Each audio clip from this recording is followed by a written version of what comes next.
सखी सहेली। सखी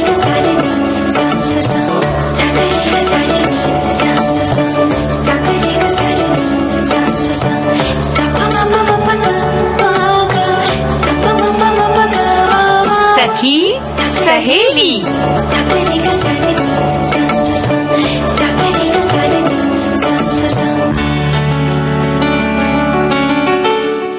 सभी सखियों, सहेलियों और सखाओं को रेडियो सखी ममता सिंह का नमस्कार। मंजरी जी, आपको भी हमारा नमस्कार। ममता जी, आपको और सुनने वाली सभी सखियों और भाइयों को मेरा प्यार भरा नमस्कार और सखी सहेली के मंच पर सबका एक बार फिर स्वागत करते हैं।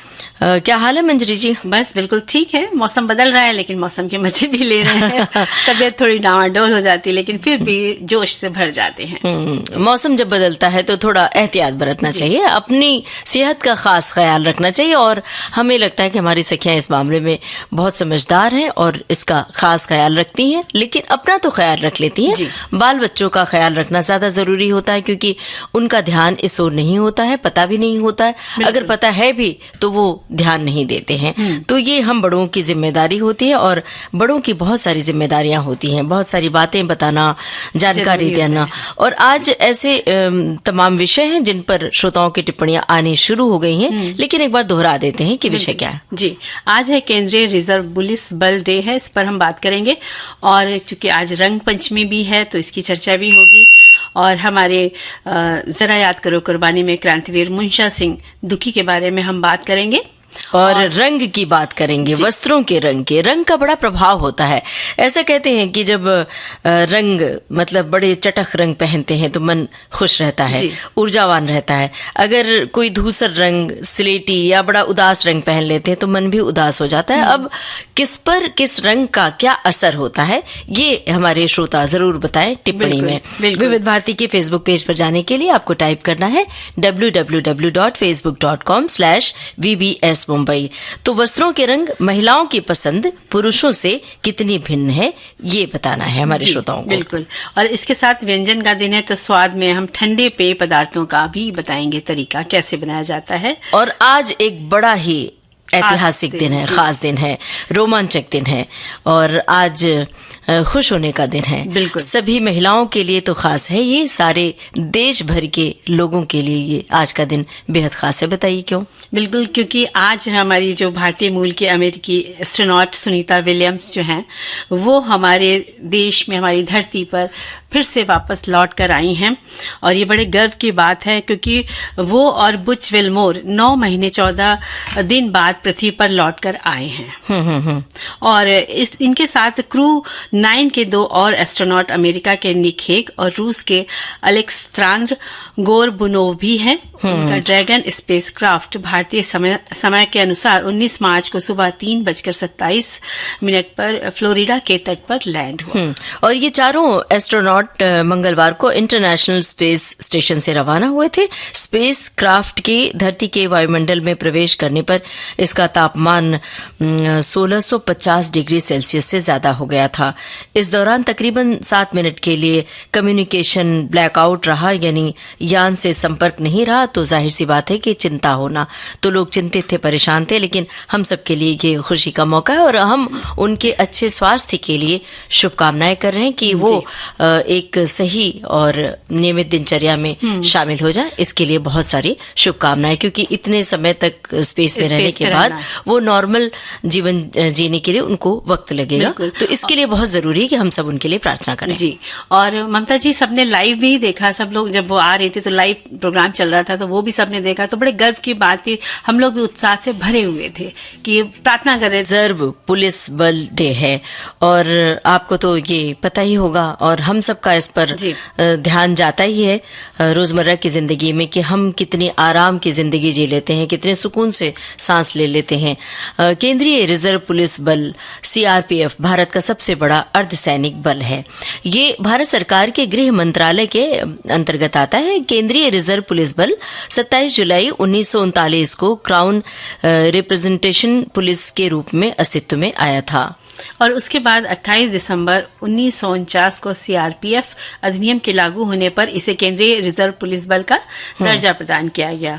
और अब देश का सबसे बड़ा अर्धसैनिक बल केंद्रीय रिजर्व पुलिस बल सेना की तर्ज पर हर साल 19 मार्च को सीआरपीएफ समारोह के रूप में डे के रूप में ये आयोजित किया जाता है। और अभी तक किसी भी अर्धसैनिक बल में डे यानी दिवस नहीं मनाया जाता था। और सीआरपीएफ मुख्यालय ने बताया कि सरदार पटेल ने 1950 में 19 मार्च के दिन ही सीआरपीएफ का झंडा यानी प्रेसिडेंट कलर्स प्रदान किया था। इस बल की स्थापना आजादी से पहले की है। और ये भी बताते चले कि इस बल के जांबाजों ने युद्ध के मोर्चे पर दुश्मन सेना को कड़ी टक्कर दी थी। जिस तरह से आर्मी डे पर भव्य परेड होती है, उसी तरह अब हर बरस 19 मार्च को सीआरपीएफ डे परेड आयोजित की जाएगी। भारत संघ में रियासतों के एकीकरण के दौरान इस बल ने बड़ी ही अहम भूमिका निभाई थी। बल के जवानों के बलिदान भी उनकी शौर्य गाथा की कहानी सुनाते हैं। बिल्कुल। और सीआरपीएफ के कार्य होते हैं कि भीड़ प्रबंधन, जहां कहीं दंगा हो रहा हो उनका नियंत्रण करना, आतंकवाद को रोकना, विद्रोही विरोधी अभियान चलाना और उग्रवाद से निपटना, बड़े पैमाने पर सुरक्षा व्यवस्था का समन्वय करना और विशेष रूप से अशांत क्षेत्रों में चुनाव के दौरान जिम्मेदारी से अपनी सेवाएं इनको देनी पड़ती हैं। और बहुत सारे इनके कार्य हैं जिनमें वे अपनी पूरी सेवा प्रदान करते हैं। बिल्कुल। और वीआईपी सुरक्षा और महत्वपूर्ण प्रतिष्ठानों का संरक्षण भी इनके अंतर्गत आता है। युद्धकाल के दौरान आक्रामकता से मुकाबला करना और संयुक्त राष्ट्र शांति मिशन में भागीदारी रखना और प्राकृतिक आपदाओं के दौरान बचाव और राहत कार्य की बड़ी ही कुशलता और योजनाबद्ध तरीके से ये करते हैं। देश के प्रत्येक नागरिकों का ये कर्तव्य होना चाहिए कि हम उनका सम्मान करें। बिल्कुल। और इसके साथ ही सीआरपीएफ के जवान संवेदनशील संस्थानों और हवाई अड्डों, बिजली संयंत्रों, पुलों, दूरदर्शन केंद्र, आकाशवाणी स्टेशनों, राज्यपाल और मुख्यमंत्रियों के आवासों, राष्ट्रीयकृत बैंकों और जहां भी उनकी ड्यूटी उन्हें दी जाती है वे पूरी निष्ठा से वहां अपनी ड्यूटी निभाते हैं। इसका इतिहास कई वीर गाथाओं से भरा हुआ है जो प्रेरणा और मार्गदर्शन के स्रोत के रूप में काम करते हैं। और सीआरपीएफ चाहे साइक्लोन आए या भूकंप आए, सुनामी जैसी आपदाएं आए, सभी में इनका योगदान बड़ा ही महत्वपूर्ण होता है। उनकी वीरता के लिए उन्हें सम्मानित भी किया जाता है। बहुत ही कठिन प्रशिक्षण प्राप्त करके एक जवान सीआरपीएफ के क्षेत्र में आता है और अपनी सेवाएं देता है। ऐसे सभी वीर जवानों को हम सभी की ओर से, विविध भारती परिवार की ओर से ढेर सारी शुभकामनाएं और बधाइयां। जी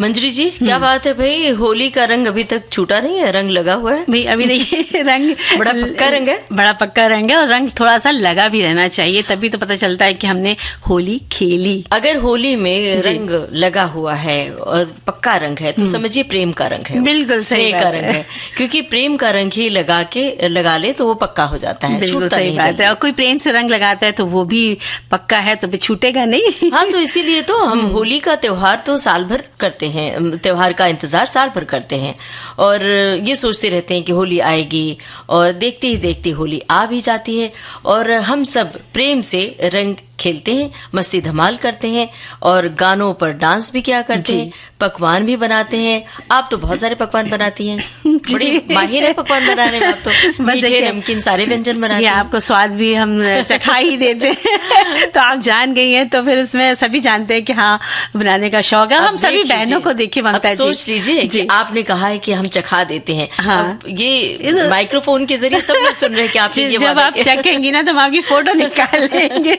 है ना, तो फिर देखिए मजा आएगा। और देखिए ना, अब होली हम लोगों ने खेली, उसके बाद देखिए होली के पांचवा दिन है आज, और आज हम रंग पंचमी मना रहे हैं। और इस दिन भी विशेष पूजा घरों में होती है। राधा कृष्ण के प्रेम का प्रतीक रंग पंचमी उमंगों से जो होता है वो भरा हुआ होता है। हवा में अबीर गुलाल उड़ाए जाते हैं। देवी देवता होली मनाने के लिए ऐसी मान्यता है कि वो धरती पर आकर आज के दिन होली खेलते हैं। तो जहां जहां पर आज रंग पंचमी मनाई जाती है तो वहां का उत्साह भी बिल्कुल अलग सा होता है। और आज चूंकि रंग पंचमी है इसीलिए हम ये बातें कर रहे हैं, क्योंकि जो रंग का त्योहार है होली वो तो बीत चुकी है। और होली का त्योहार प्रेम, एकता और भाईचारे का त्योहार है, ये सभी जानते हैं। इसमें सारे भेदभाव, सारी कुछ जो भेदभाव की दीवारें होती मिट जाती हैं। आपस में मिलना जुलना, मित्रता, दोस्ती, यही रंग होता है। और सारे लोग एक ही रंग में रंग जाते हैं। वो एक ही रंग समझ में नहीं आता कि कौन क्या है। न कोई वर्ग भेद होता है, न कोई जाति, धर्म, संप्रदाय, कुछ भी नहीं बचता। सब एक ही रंग में रंगे होते, प्रेम के रंग में। प्रेम के रंग में। और ब्रज क्षेत्र में ममता जी, रंग पंचमी के दिन इसको मतलब 5 दिन चलने वाली होली का पर्व का समापन का दिन ये माना जाता है आज के दिन को। और इस दिन अबीर गुलाल जैसे बताया कि उड़ाकर सकारात्मक ऊर्जा का संचार होता है, ऐसा माना जाता है। और नकारात्मक शक्तियां जो होती हैं वो दूर होती हैं। और इसे ना देव पंचमी और श्री पंचमी के नाम से भी जाना जाता है। ये जो आज का दिन है खास तौर से मथुरा, वृंदावन, बरसाने और नंदगांव में मनाया जाता है। रंग पंचमी के उत्सव की धूम होती है आज के दिन। रंग तो उड़ाए ही जाते हैं और कृष्ण राधा के गीत गाए जाते हैं, फाग गाए जाते हैं, ढोलक मजीरे की थाप पर लोग नाचते हैं, गाते हैं, रंगों से सराबोर भी होते हैं आज के दिन भी। बिल्कुल। और हमारी जो संदेश आए उनमें देखिए क्या लिखते हैं कि भगवान श्री कृष्ण ने राधा जी के साथ रंग खेला। इस दिन देवी देवता गण भी धरती पर आए और रंगों की होली खेली। और इसी तरह हमारी एक सखी लिखती हैं कि तन को, मन को, उमंगों को रंगीन कर देने वाली, उत्साहित करने वाली, शीतलता देने वाली रंग पंचमी। गोकुल में यशोदा मैया नन्हे कृष्ण कन्हैया को केशर युक्त जल से रंग देती थी और वहीं कान्हा गोपियों के साथ यमुना जल में फूल पत्तों के नैसर्गिक रंग डालकर रंग पंचमी खेला करते थे। यही दृश्य मन में रखकर रासायनिक घातक रंग ऑयल पेंट्स को ना कहते हुए हम रंग पंचमी को रंगीन सुहानी बनाते हैं, है ना। और आरोग्यदायी रंग पंचमी की सभी को शुभकामनाएं। क्या बात है, आपको भी शुभकामनाएं। एक श्रोता ने लिखा है कि थोड़ा रंग अभी बाकी है, थोड़ी गुलाल अभी बाकी है, क्यों मायूस होते हो जिंदगी के झमेलों से।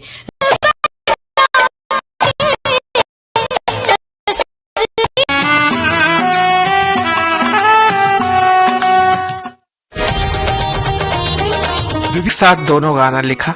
जब आ रहा था ऑटो में तो चीजें आ रही। रंगरेज भी उसी दिन लिखा।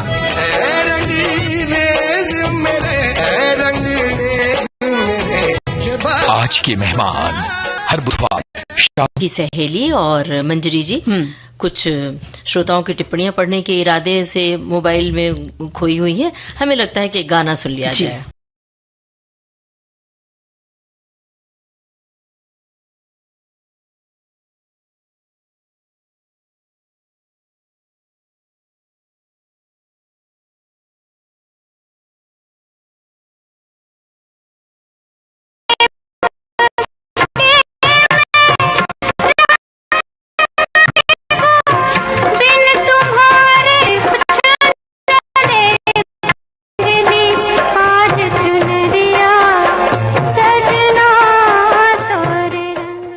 दुल्हन एक रात की इस फिल्म का गाना था, लता मंगेशकर की आवाज थी और राजा मेहदी अली खां के बोल थे, मदन मोहन का संगीत था।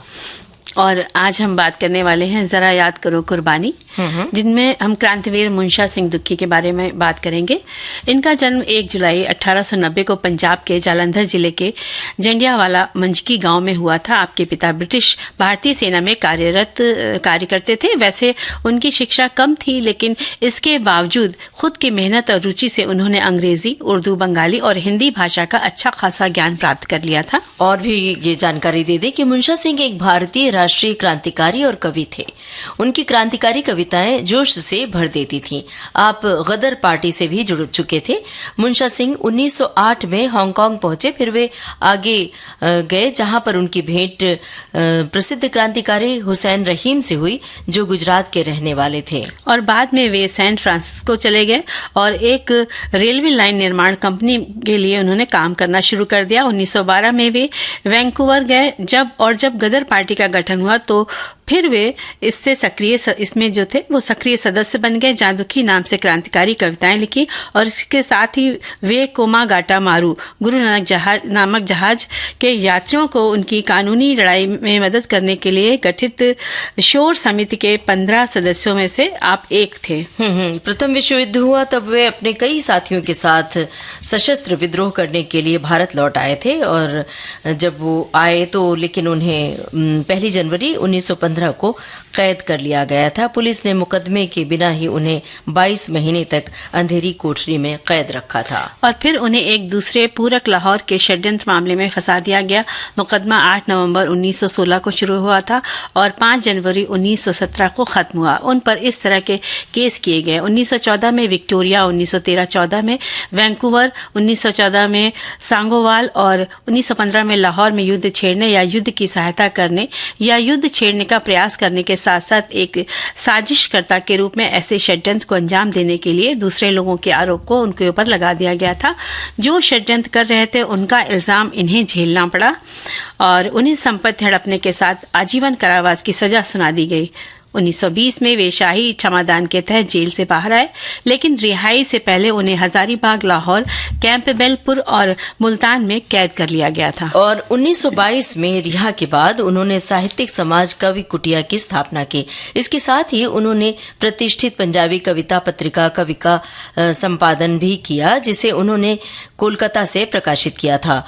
और स्वतंत्रता के बाद भी अपनी साहित्यिक गतिविधियां उन्होंने जारी रखी। 1950 में मुंबई से एक, जब बॉम्बे कहा जाता था, साहित्यिक पंजाबी पत्रिका जीवन की शुरुआत की थी और उन्होंने देश भगत यादगार समिति जालंधर द्वारा प्रकाशित देश भगत यादन का संपादन भी किया था उन्होंने। और 26 जनवरी 1971 को वे एक बीमारी से ग्रस्त होने के कारण फगवाड़ा में मुंशा सिंह का निधन हो गया और एक क्रांतिकारी कवि सदा के लिए पंच तत्व में विलीन हो गए। वो इस तरह से हम जब भी ऐसी बातों को सुनते हैं तो उनकी शहादत याद आती है और प्रेरणा स्रोत। मंजरी जी, देखिए हमारे श्रोताओं की बहुत सारी टिप्पणियां आ रही है, रंग से जुड़ी हुई बड़ी टिप्पणियां आ रही हैं। वैसे भी जीवन के कई रंग हैं। बिल्कुल, वो रंग जीवन में चाहे सुख दुख का रंग हो, खुशी का रंग हो, गम का रंग हो, हर रंग हमें जोड़ते हैं और हर रंग में हमको खुश रहना सिखाते हैं ये रंग। बिल्कुल, और एक दूसरे रंगों के बगैर जो है, आपने सुख दुख की बात करी,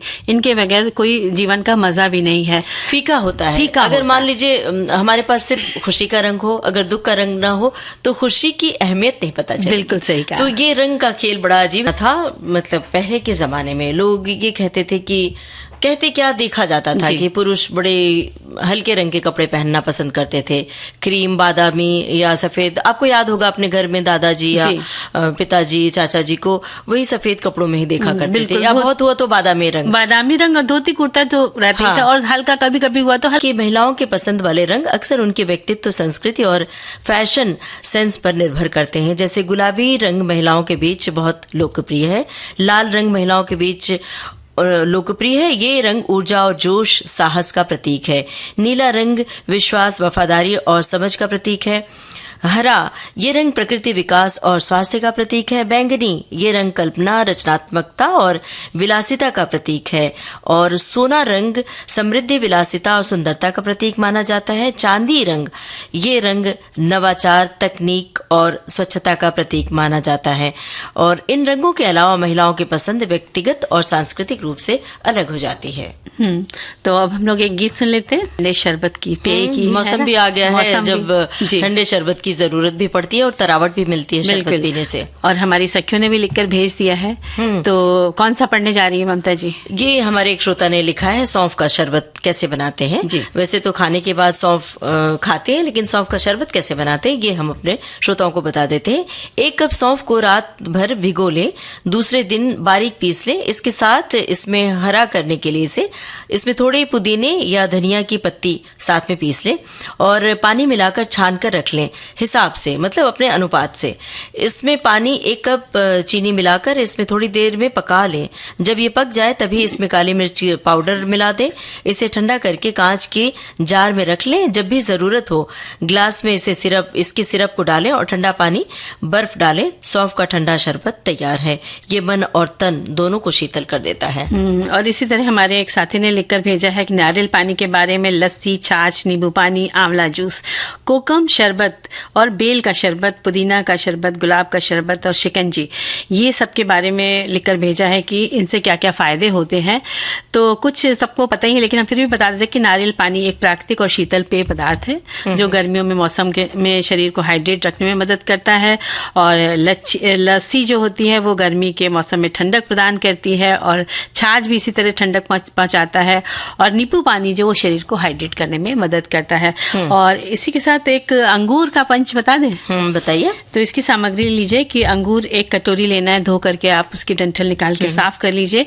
काला नमक, भुना जीरा पीस लीजिए। शक्कर जो है उसमें अंदाज से आप लीजिए। नींबू का रस लें, पुदीने की थोड़ी सी पत्तियां, अनार के दाने करीब आधा कटोरी और कुछ अंगूर कतरे हुए ले लीजिए।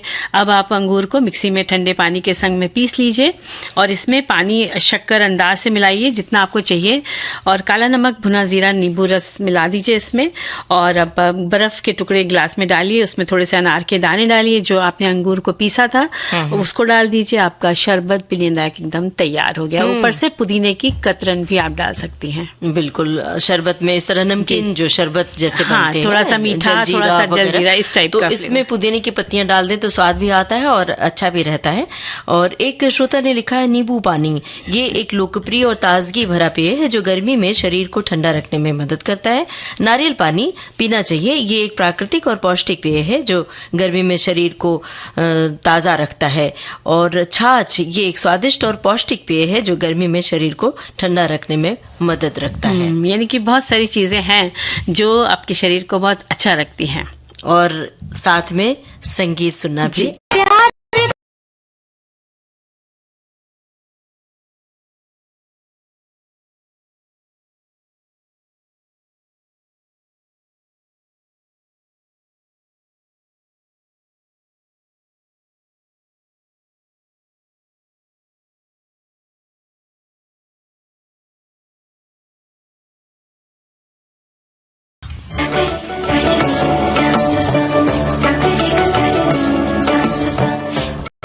सखी सहेली कार्यक्रम की प्रोड्यूसर अनुश्री पाठक। सखी सहेली।